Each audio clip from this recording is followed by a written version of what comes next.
On passe tout de suite à la nouvelle rubrique. C'est bien. Stéphane, Non, tu es avec nous excuse-moi. ou pas? Non, mais j'étais Ouais, encore dans le. on est avec lui, on peut pas lâcher, mais l'émission fait 1 heure, D'accord. et donc on peut pas déborder, on passe à la nouvelle rubrique, la rubrique la gestion de crise. Tout de suite, jingle, gestion de crise.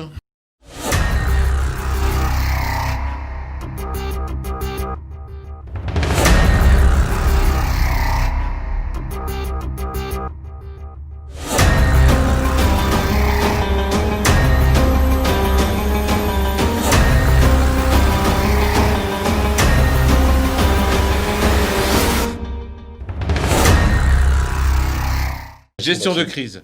Situation. Alors, je vous la lis. 3 minutes. Là, 3 minutes, c'est bon. D'accord. C'est Alors. une crise. Alors là, on a une crise. Alors, la situation, Corinne, la situation, je te la décris. On me propose un chidour pour mon fils. Il est beau, mon fils. OK? C'est la fille d'un gars qui m'a planté financièrement. Il m'a planté. Il me devait de l'oseille, il m'a planté. Je punis l'enfant à cause du père ou non? Le père, tu sais que c'est un mec, il est pas droit. Stéphane? Alors, si mon fils, donc ce mari, me ramène une jeune fille dont le père m'a fait des problèmes. Voilà, il t'a planté. Pas Vraiment, simple, tu peux le dire. pas simple. Mais je pense que je n'ai pas, moi, en fonction de mes soucis, à interférer. Si mon fils l'aime, la fille n'a pas à payer pour les erreurs du père, pour commencer. Ça serait vraiment de ma part quelque chose de pas sympa. Si la fille, elle est peut-être différente, peut-être que le père, ça s'est fait à un moment donné. Non, moi, je ne suis pas amoureux du passé et des erreurs des autres.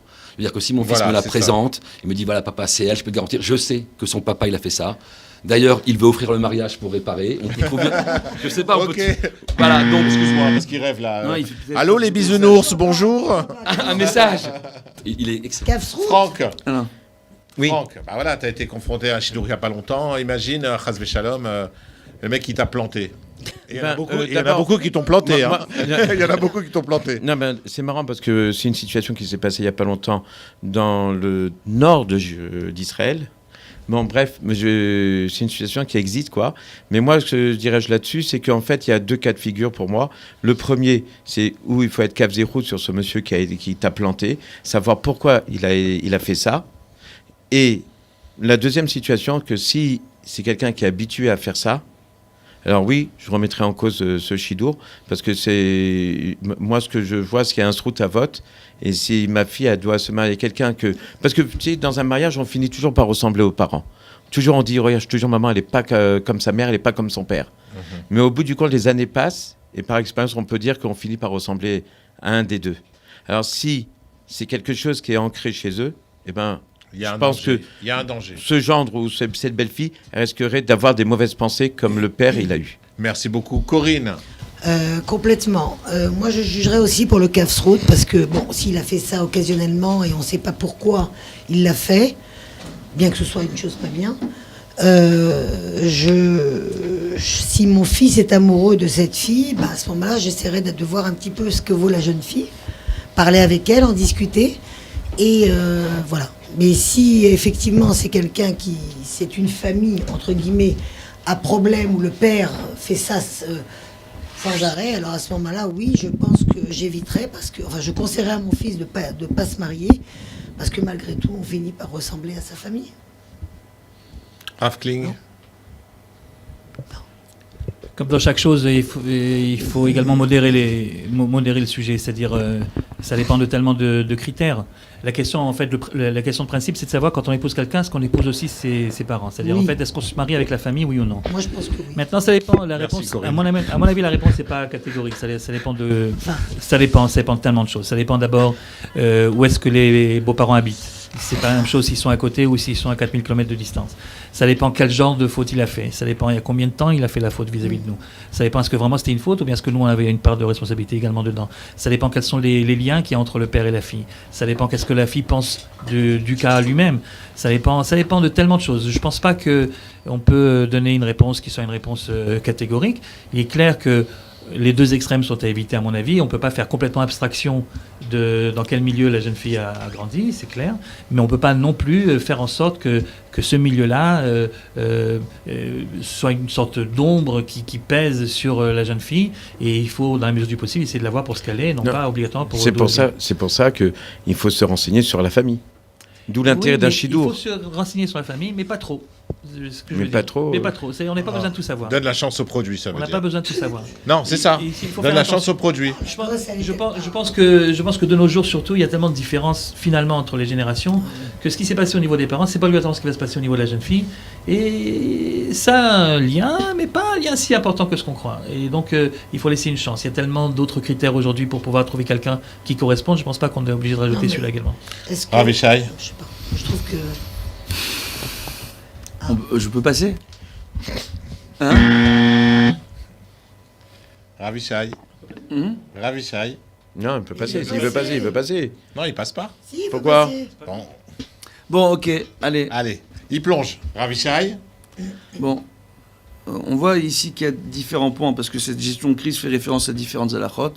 Premièrement, lorsqu'on parle de deux familles qui se détestent, d'accord, il y a un problème de haine entre les familles.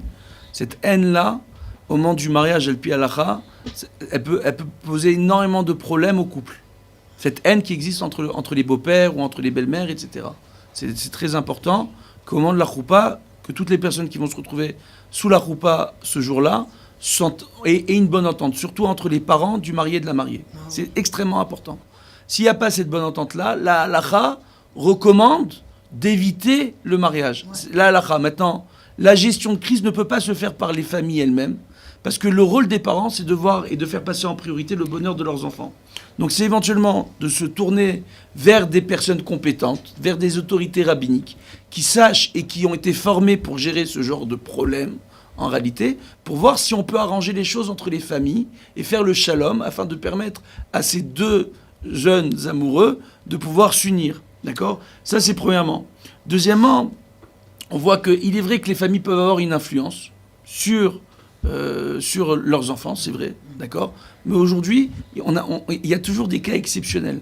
Donc de mettre en péril le mazal ou le zivouk d'un de ses enfants pour des histoires personnelles ou des différends personnels, on doit faire très attention, on ne doit pas être catégorique et chercher à trouver dans un premier temps Donc, faut bien des solutions. Donc, il faut bien choisir le rabbin, c'est qui on va poser la question. Parce que moi, Oui. j'ai connu des rabbins. On est d'accord. Non, mais même, dirais-je, je Non, vous mais poserai la question, il faut, Rav. il faut des personnes qui étaient formées pour gérer ce genre de crise. Non, mais moi, C'est pas le cas de tous. Raph, Ah, non. moi, je vous poserai la question, mais même si nous, personnellement, on n'a pas eu de conflit avec la belle famille, mais on sait que la belle famille ont tendance à faire certaines choses douteuses, est-ce qu'on doit Après, laisser... c'est un autre problème. Là, la gestion de crise qui nous est soumise, c'est qu'il y a un problème entre les beaux-parents. Il y a eu un problème. Après, c'est autre chose. Après, est-ce que la famille, est-ce qu'on estime que c'est une bonne famille ou pas une bonne famille? Est-ce que c'est notre milieu ou pas notre milieu? Est-ce que c'est notre ambiance ou pas notre ambiance, notre mentalité ou autre? C'est un autre problème. Maintenant, il faut toujours voir l'enfant et la famille. On peut être étonné parce que lorsque, par exemple, Abraham envoie Eliezer pour lui chercher sa femme, d'accord, dans la famille dont est issue Sarah et même dans la famille dont est issu Abraham, parce qu'ils sont famille, d'accord, on voit que Rivka, elle n'est pas issue de la meilleure famille. On voit avec son père, avec son frère, l'ambiance familiale, elle n'est pas au top. Et pourtant, on lui a dit, va chercher là-bas, parce que la fille idéale pour ton fils, elle est là-bas. Abraham le savait, Dieu lui a dit. Donc, il faut faire attention à tous ces points-là. Les problèmes de zivoug et de couple, il faut faire attention, prendre les bons conseils avec les bonnes personnes. Je ne parle pas de rabbins kabbalistes, il faut faire attention à ces choses-là, d'accord ? Pas des rabbins qui lisent dans les mezuzot ou les ketubot, ou qui font des vérifications et qui disent, etc. Ça ne marche pas, tout simplement parce que même si on a affaire à un vrai kabbaliste, il ne voit notre mazal qu'au moment où on lui pose la question. Et chaque action, Israël met à la mazal, chaque action que l'on mène peut changer totalement la donne. Ça, c'est premièrement. Il faut aller voir un rav qui a le Da'at HaTorah, qui a l'habitude de gérer les gestions de crise, qui a l'habitude de gérer les mariages et les divorces et les problèmes familiaux, et qui a été formé pour ça. Et ça, c'est des formations, je vous dis, et je vous le dis très franchement, c'est au moins 20 ans de chimouche, 20 ans de formation à régler ce genre de problème pour une personne, pour être sûr d'avoir affaire à une personne qui sache Donc, régler le Rav, problème comme il faut. Mais comment on fait alors? Il faut aller voir quelqu'un, un rav, il va nous montrer un Non, diplôme. non. Comment on peut savoir que cette personne, elle est expérimentée là-dedans? Alors justement, venez, Allez. refais-le-me-le. Très bonne question. C'est toujours le même détail. Il faut savoir que l'État d'Israël parfois fait des choses qui sont très très bien. Il faut le savoir. Par exemple, l'État d'Israël, quand ils mettent en place des rabbanim et des dayanim dans les batédines, D'accord ? On peut dire ce qu'on veut. C'est des gens qui ont étudié des années, qui ont fait chimouche. D'abord, un dayan, avant de pouvoir pratiquer en tant que dayan dans le Beddin, pendant des années après avoir reçu son diplôme, on le laisse dans le Beddin avec les dayanim pour apprendre des dayanim à gérer les crises, etc. Parfois, il va y avoir certaines crises qui vont être mieux gérées que d'autres, entre guillemets, mais il y a un véritable chimouche qui est fait, entre guillemets. Il y a un véritable... Pendant des années, c'est-à-dire il y a une formation, il y a un diplôme et il y a un chimouche. Et dans tous les tribunaux rabbiniques, on a des spécialistes de Shlom Bayit, on a des conseillers, on a des psychiatres, des personnes qui sont reconnues, avec lesquelles les autorités ont l'habitude de travailler pendant des années. Et dans ce genre de problème-là, il vaut mieux s'adresser à un dayan qui sache nous adresser vers la bonne personne. Et un dayan qui est en place, qui a bien son diplôme et qui est en place dans un tribunal d'État. On peut Merci beaucoup. réfléchir par soi-même, ça aussi. On peut réfléchir par soi-même.